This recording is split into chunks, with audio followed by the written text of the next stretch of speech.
might be all about the vehicles, but it's the people behind them who really steer the story. Welcome to Fleet Legends, an interview series all about passing down hard earned fleet knowledge sponsored by Legend Fleet. I'm Lauren Fletcher, Bobbitt's VP of Content, and today I'm joined by someone whose career has touched nearly every layer of the fleet industry, from corporate and government operations to consulting and association leadership.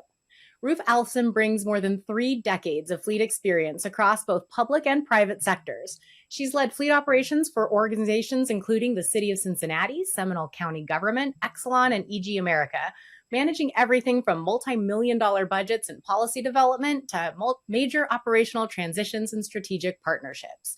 She's also played a major leadership role within NAFA, serving as president and past president, helping shape conversations around fleet management across the industry. From building fleet programs from the ground up to modernizing operations and navigating industry change, Ruth has the kind of perspective that only comes from years of hands-on leadership and problem solving. Ruth, I am so excited to have you on this series. Let's go ahead and jump right on in. Every legend, as we like to say, has an origin story. So why don't you share how you got started in fleet? Well, I got into fleet by accident, which I'm sure a lot of people do. No one goes to school and says, hey, I want to be a fleet manager. Let's go to college and take those classes. I started with a company in Chicago called Follett. And I was the executive assistant to their VP of operations. And 2 weeks after I started that job, my boss came to me and said, I don't like doing fleet, you do it. And I've been doing it ever since. Yep, I think, falling into fleet is how we've dubbed it over the years. We're trying hard to change that growing up to want to be a fleet manager, but you are 100% right there. In reflecting back on your fleet career so far, what have been some of the most significant changes that you've seen over the years? Well, I think one of the changes is I'm seeing more and more women in the government space. When I started, you really did not see a lot of women running fleets that were government based.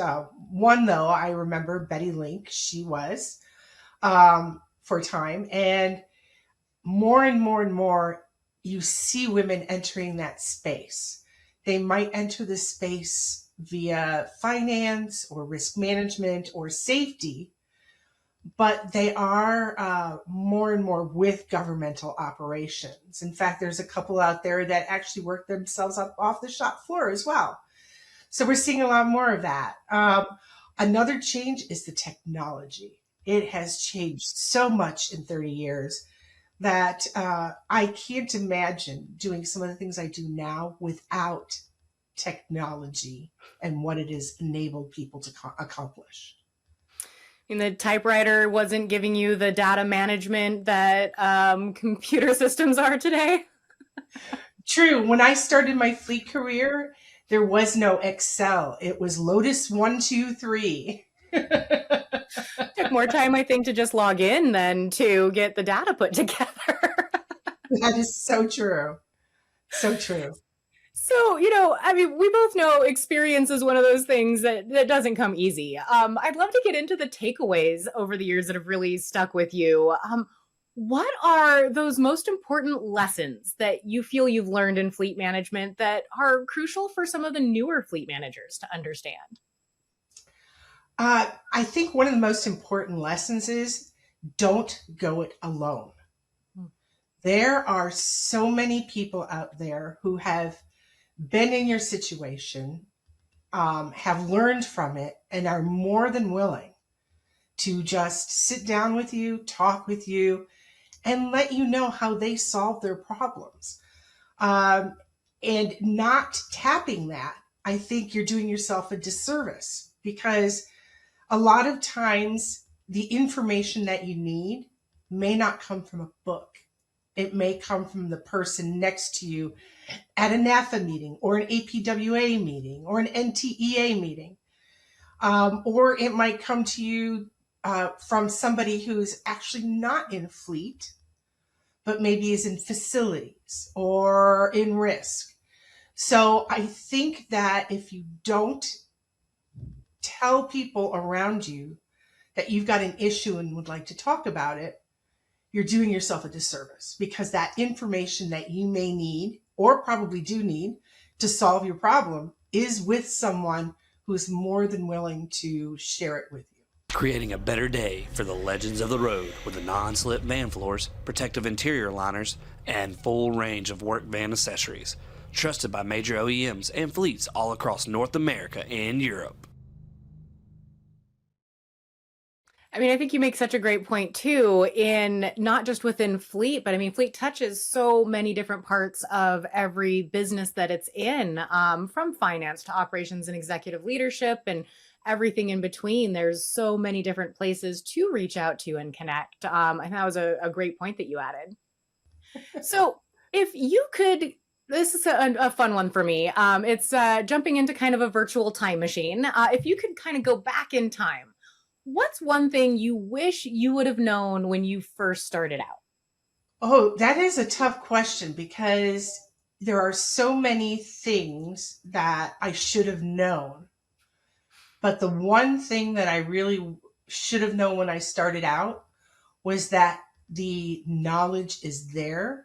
You just have to look for it. And I didn't know that at the time. I was, coming in blind. I didn't know much about Fleet, didn't know how to get started. I actually went to the library several weekends in a row trying to find books and information on fleet management. And back then, there wasn't a lot out there. So the knowledge is there.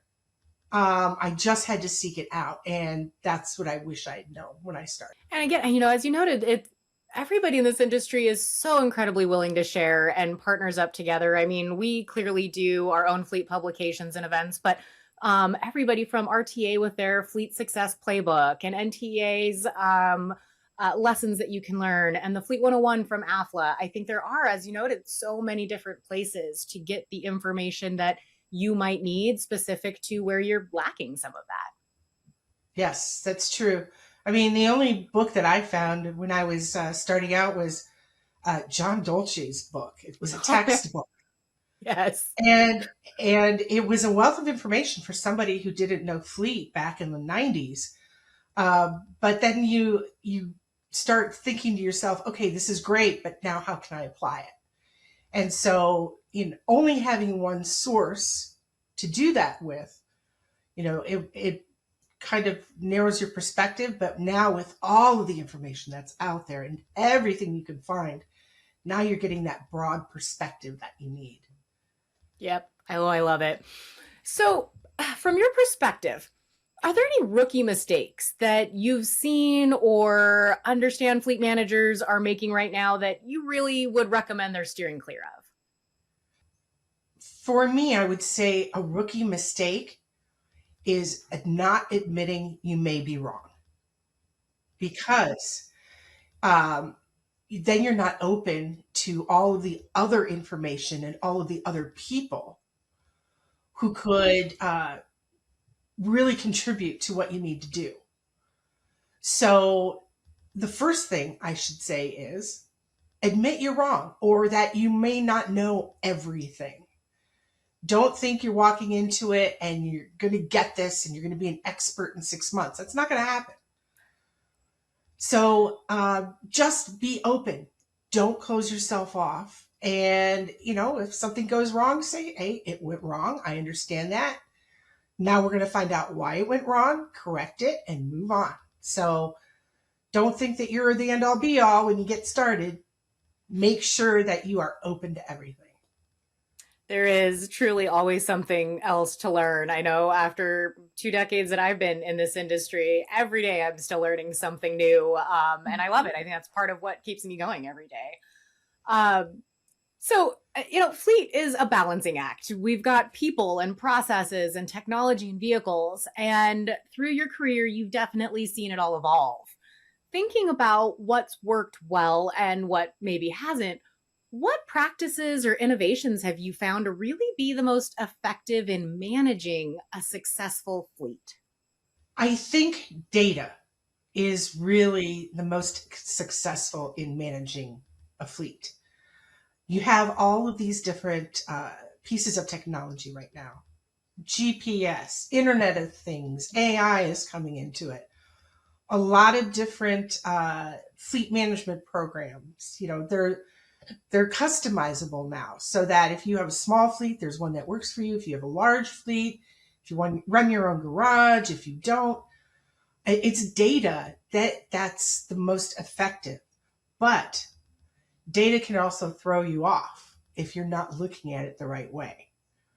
So you have to understand that just because you have the data doesn't mean that it's pinpointing everything. You have to look beyond the numbers sometimes and find out why you've got this data, what you can do to make it great, what data do you have that absolutely does not need to be there, and bring it all together so that you can do the analytics, you can see what's happening, and then use that to build a better and more successful fleet. Oh, I love it. I mean, and in that, technology has been something we've brought up a couple of times. It's clearly come a really long way. Are there any other ways that you think it's really changed fleet management that we haven't dug into so far? And any other advancements that have been really game changing for you as a fleet manager? Well, using GPS has been great because, as we all know, drivers really don't report basic mileage. They don't tell you when your vehicle needs to come in to have service done. So first off, GPS and everything that the unit can read from the vehicle and then send back to you, that's been great. A lot of times it's cut out all of that unnecessary frustration with the drivers because you're getting the data right from the vehicle. That's great. And I think moving forward, the way AI can take all that information and analyze it for you so you don't spend hours and hours and hours with spreadsheets, I think that's going to be something that's going to push this industry even farther along. Now, I think anomaly detection is something that I've heard a lot lately with AI. That while you still have to be careful, clearly, with what you're getting from it, that it's been pretty good at identifying and pointing out anomalies. And I think, your example earlier about drivers and reporting mileage, I think, you'd be surprised that your trips aren't always going to end on these round, even numbers every time. And if you see something like that, there might be an issue. But with all that other data you've got, it can be hard to spot. So I think that's, again, spot on the ability to use it as a tool to help analyze all of this information that's coming through to be able to get that right analysis and picture beyond just numbers. Right. Because, drivers are people. People are infallible in some ways and they're fallible in others. So if you take out the element from people where you're not getting the correct information and you're relying strictly on this data comes directly from the car through the port, downloaded into your system, you've now eliminated the person who can't read their odometer correctly, the person who can't calculate the number of miles it took to do a particular trip, their inability to send you the information in a timely manner. You're getting it all now.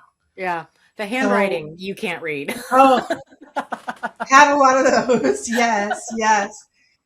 Also had a lot of people who said, this is beneath me and I don't want to do it. Well, you know what? It might be, but in order for us to run a better fleet, it's got to be done. So. Right. Yeah. So, I mean, I think that leads really well into the next question. Running a fleet is one thing, but leading a team and people through ups and downs is an entirely different challenge. What strategies have you used to really build and lead a successful team of people that are working all towards these common goals? Well, I think the first thing you do is know the team. Take the time to know each and every person on the team. What are their strengths? Where are areas that they might need a little bit of improvement? Are they in the right place in your team? You might have someone doing, some just grunt analytical work, but they're really great at maybe leading a safety team or doing some training or instruction. So know the team and then make sure that they're in the right spot in the team. That's a really good portion of fleet management to have in your tool belt. A successful team is one that works together in the right roles. So really walking around and managing by strengths, I think are kind of the takeaways that I'm hearing from that. Yes. Make sure that each person is in that right role. You might have a mechanic who seems to struggle in one area, but they're great at maybe motorcycle repair. Well, stick them maybe on the police fleet side and have them do the police motorcycles. Maybe you have somebody who's really, really interested in fluid analysis, or somebody else who really likes to get their hands dirty in the bigger trucks, but they're not in the right slot for them to be able to do that. A happy team member doing something they really, really like is a team member who's going to contribute and help you get that successful fleet going. And so, I mean, that requires motivation. And again, keeping a team motivated is another feat of strength. How have you managed to keep your team engaged and inspired over the years? Well, that's a difficult question because a lot of times inspiration may not be there because of corporate culture. And if the team is actively engaged, it's because they have a corporate culture that wants them engaged and keeps them inspired. So if you walk into a situation where, people are there because they get the paycheck or the benefits are great, but they don't see anything else, you have to then take what is missing and place it there. Maybe they aren't engaged because they don't know their coworkers as well. So give them opportunities where they can converse while they, are still doing their job, but it's an opportunity for them to meet everybody else on the team. Maybe they're not engaged because they have a personal issue and it's weighing on their mind. Maybe referring them to an employee assistance program, or just, lending an ear when they need that 5 minutes to get something off their chest. So look for what keeps the person engaged and then do that. But at the same time, acknowledge the fact that there may be instances or there may be situations where the corporate culture from above needs to change. And that's where you can start making a difference by being the advocate for your team and pursuing opportunities to have the corporate culture change or modify so that all the team members are more actively engaged. It comes back again to that community and knowing your staff and what really makes them work. And again, understanding that they're humans at the end of the day. That is true. And a lot of times people forget that. They see a body there and they're looking, this is a head count. This is an expense. This is, something that we have to pay for. But that's a living, breathing person with a mind that can be really creative and can really contribute, with a support system in their own family. So you have to be able to recognize what is going to move everyone forward and give them every opportunity to do so. Thinking back to the comment you made about placing somebody correctly, the last interview that we did was with Robert Martinez of NYPD, and literally was placed in the right place working on motorcycles and became one of the most well-known, respected, fleet managers and commissioners for the NYPD. And I think that it really does show that if with a little bit of care, they could be truly the next fleet leaders in our industry if you're paying attention. And that just really kind of stood out to me when you mentioned that. Yes. Now, sometimes there are challenges to do that. Maybe it's not related to the person. Maybe it's union issues or seniority issues. But at the same time, you can still give them opportunities to expand their knowledge base. So when it is available to be able to do something and put the person in the right slot, They've already got some information. They've already got the knowledge. So putting them in the slot is a lot easier, and it'll make them happy. And a happy team is quite often a productive team, I think, at the end of the day, too. Okay, so we're going to hop back into that virtual time machine one more time, and we're going to go ahead and look ahead for a minute, because I know for sure that next generation of fleet managers and leaders are watching, and fleet is constantly evolving. What advice would you give to new entrants just joining the fleet management industry today? Two things. Reach out to your compatriots, other fleet managers, talk to them, get to know them, pick their brains, because they are going to be a wealth of information. And the second thing is join an association and take advantage of all those educational opportunities that they give you. Again, whether it's NTEA with their work truck show and all the sessions, or APWA, whether it's national or one of the regional meetings, ACT, CARB, and NAFA, whose mandate is to educate fleet managers and has a wealth of information.